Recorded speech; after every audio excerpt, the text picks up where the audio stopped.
منظر کیسا ہے؟ جی، اتر دناجپور علم و ادب کی سرزمین ہے۔ بڑے بڑے علماء، مشائخ، مفتیان اعظام اتر دناجپور سے تعلق رکھتے ہیں۔ ان کی بڑی عظیم خدمات ہیں، لیکن ان کا تذکرہ، ان کی سوانح حیات مرتب نہ ہونے کی وجہ سے علاقے ہی کے لوگ اور دور دراز کے لوگ ان کی حیات و خدمات سے ناواقف ہیں۔ حالانکہ ان کی خدمات کا تقاضا یہ ہے، ان کے کارناموں کا تقاضا یہ ہے کہ ان کی خدمات کو لوگوں تک پہنچایا جائے، ان کی سوانح حیات کو لوگوں تک پہنچایا جائے، تاکہ آنے والی نسلوں کے لیے ان کی تعلیمات، ان کے ارشادات یہ مشعل راہ بنے۔ یہی خیال تھا جس کی وجہ سے آئینہ ہند اکیڈمی کے زیر اہتمام تذکرہ علماء اہل سنت اتر دناجپور کی ترتیب کا کام انجام پایا۔ اس تذکرے میں کون کون سے علماء کرام جو حیات سے ہیں یا وفات پا چکے ہیں، تو کس طرح سے آپ نے اس کو ترتیب دی؟ دیکھیے، تذکرہ علماء اہل سنت اتر دناجپور 2 جلدوں پر مشتمل ہے اور دونوں جلدیں 800 صفحات کی ہیں۔ پہلی جلد میں 40 مرحومین علماء کرام و مشائخ اعظام جو اس دنیا سے گزر چکے ہیں ان کے تذکرے شامل ہیں، اور پہلی جلد میں باحیات علماء کرام میں 88 علماء کرام کے تذکرے شامل ہیں، اور دوسری جلد بھی الحمدللہ 800 صفحات پر مشتمل ہے، اور دوسری جلد میں 162 علماء کرام کے تذکرے شامل ہیں۔ اس طرح 1600 صفحات میں 262 علماء کرام کے تذکرہ کو مرتب کرنے کی کوشش کی ہے۔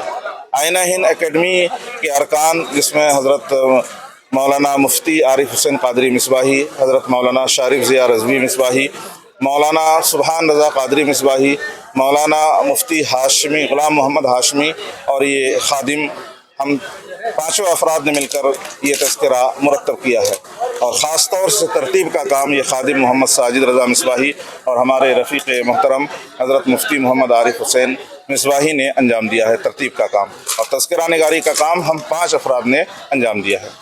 حضرت سوشل میڈیا کا دور چل رہا ہے، کیا یہ تذکرہ علماء ہند اتر دناجپور جو ہے PDF کا بھی انتظام کیا جائے؟ جی بالکل، انشاءاللہ کچھ ہی دنوں کے بعد اس کی PDF جو ہے انٹرنیٹ پر اپلوڈ کر دی جائے گی اور سوشل میڈیا پلیٹ فارم پر اسے نشر کیا جائے گا، کیونکہ ہمارا مقصد اس تذکرہ علماء اہل سنت اتر دناجپور سے پیسے کمانا نہیں ہے، فروخت کرنا کتابوں کو نہیں ہے، بلکہ ہم یہ چاہتے ہیں کہ اتر دناجپور کے جو علماء کرام ہیں، مشائخ اعظام ہیں، چاہے وہ باحیات ہوں، چاہے وہ اس دنیا سے جا چکے ہوں، ان کی حیات و خدمات زیادہ سے زیادہ لوگوں تک پہنچیں۔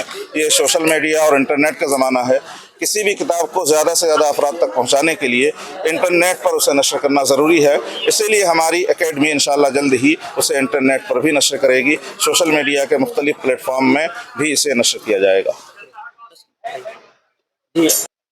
بسم اللہ الرحمن الرحیم۔ اتر دناجپور کی جو سرزمین ہے وہ مردم خیز سرزمین ہے۔ یہاں کی عبقری شخصیات نے جو کارہائے نمایاں انجام دیے ہیں وہ قابل رشک ہیں، اور ایسے علماء کی تعداد بھی بہت زیادہ ہے۔ ان 2 جلدوں میں خلد آشیاں علماء کے ساتھ 261 علماء کرام کے تذکرے شامل ہیں۔ مزید بہت سارے اور بھی عبقری شخصیات اور جید علماء اور اساتذہ ایسے ہیں جن کا تذکرہ ابھی مرتب نہیں ہو سکا ہے۔ آئینہ ہند اکیڈمی کے ارباب حل و عقد کا مستقبل میں منصوبہ یہ ہے کہ انشاءاللہ العزیز اور بھی 3 یا 4 جلدیں مرتب کی جائیں گی، جس میں دوسرے علماء کے تذکرے بھی شامل کیے جائیں گے۔ ساتھ ساتھ ہم لوگوں کا ایک منصوبہ اس میں یہ بھی ہے کہ ہمارے علاقے کے منشی حضرات جنہوں نے کافی تعلیم کے حوالے سے خدمات انجام دی ہیں، اور ہمارے علاقے کے بڑے بڑے علماء کرام کے بلکہ وہ اساتذہ بھی ہیں ابتدائی تعلیم کے، ان منشی حضرات کی سوانح حیات بھی اختصار کے ساتھ مرتب کرنے کا منصوبہ ہم لوگوں نے بنایا ہے۔ آئینہ ہند اکیڈمی اتر دناجپور کی طرف سے منعقد تذکرہ علماء اتر دناجپور کی رسم اجرا کی تقریب میں شرکت کا موقع ملا، بہت اچھا لگا۔